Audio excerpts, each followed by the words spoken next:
السلام عليكم. النهاردة هنتكلم مع بعض عن فيلم Aquaman and the Lost Kingdom اللي متوقع منه فشل كبير، وفي ناس كتير بتقول إن احنا داخلين على كارثة شبه فيلم سوسايد سكواد ووندر وومن 84. فخلينا نشوف مع بعض ايه اللي هيحصل، وهل ممكن فعلا الفيلم ده يتلغي زي ما حصل مع باد جيرل. كل ده واكتر هنتكلم عليه مع بعض، بس طبعا قبل ما نبدأ الحلقة اتأكد إن أنت مشترك في القناة وفعل جرس التنبيهات عشان يوصلك كل جديدنا. طبعا السوشيال لايك الجميل عشان ده فعلا بيساعد. معاكم محمد وليد، ويلا بينا نشوف مع بعض كارثة جديدة في عالم دي سي.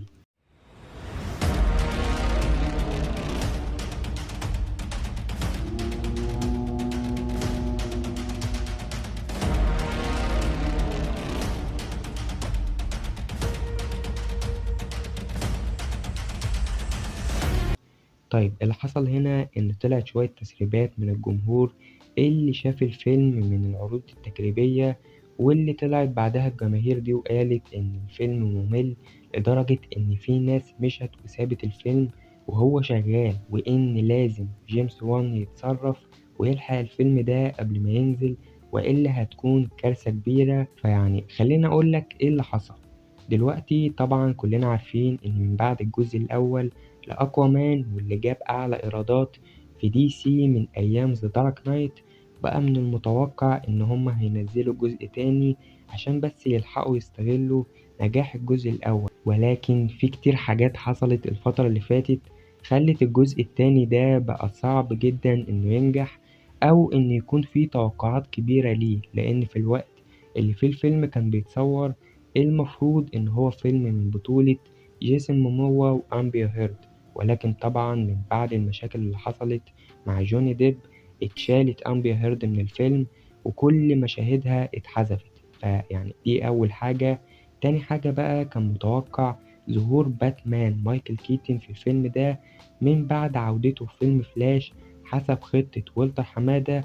وركز كويس أوي في النقطة دي عشان الخطة دي عمالة تتغير أكتر من مرة.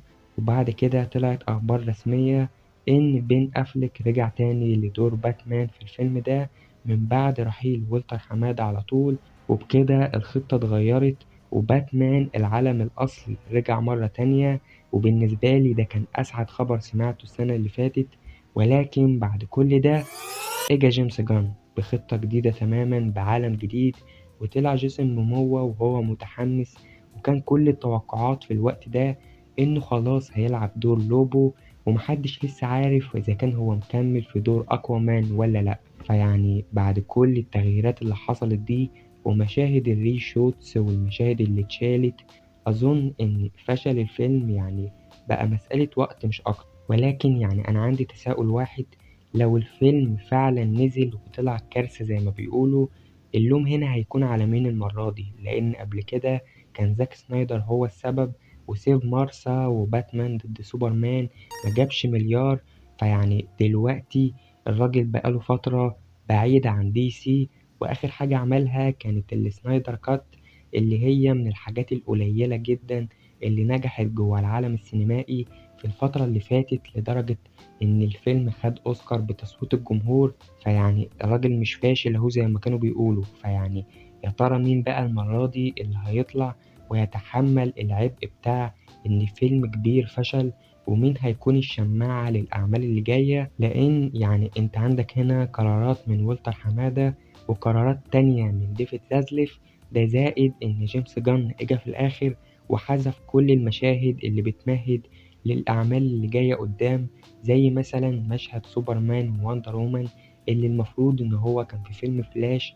المشهد ده في الغالب كان بيمهد لحاجة كبيرة، وجيمس جان خاف إن ده ممكن يغطي عن الخطة بتاعته فراح حذف المشهد.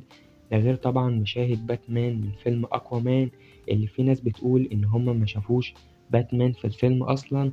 فلا، برضو زاك سنايدر هو السبب، وكل اللي بيحصل ده بسبب إن عالم زاك سنايدر هو اللي فشل. فيعني أظن الموضوع بقى واضح. أنت هنا عندك لو الفيلم نجح فهو في الغالب نجح عشان قرارات جيمس جان، ولكن لو الفيلم فشل زي ما هو متوقع ففي الغالب هيكون عشان أصل عالم زاك سنايدر كان مظلم حبتين. فيعني أنا بس بقول رأيي في كل القرارات اللي طلعت الفترة اللي فاتت، فشل أفلام دي سي الفترة اللي جاية بقى شيء متوقع، وللأسف كمان بقى شيء عادي. فده كان مجرد رأي، يهمني إن أنا أسمع تحت رأيكم في الكومنت، تتفقوا معايا ولا لأ؟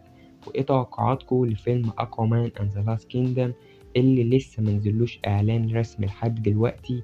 فيعني خلينا نستنى، هل هما هيفكروا إزاي يصلحوا اللي بيحصل في الفيلم ده؟ كل ده وأكتر هنتكلم عليه قدام. بس لحد هنا أنا خلصت الفيديو. طبعا لو عجبك محتوى القناة وحسيت إن أنت عايز تسمعني مرة تانية، ياريت تنزل تحت تشرفنا وتشترك وتفعل جرس التنبيهات عشان يوصلك كل جديدنا. طبعا متنساش اللايك لو الفيديو عجبك. كالعادة كان معاكم محمد وليد، أشوفكم على خيرة الله في الحلقات اللي جاية.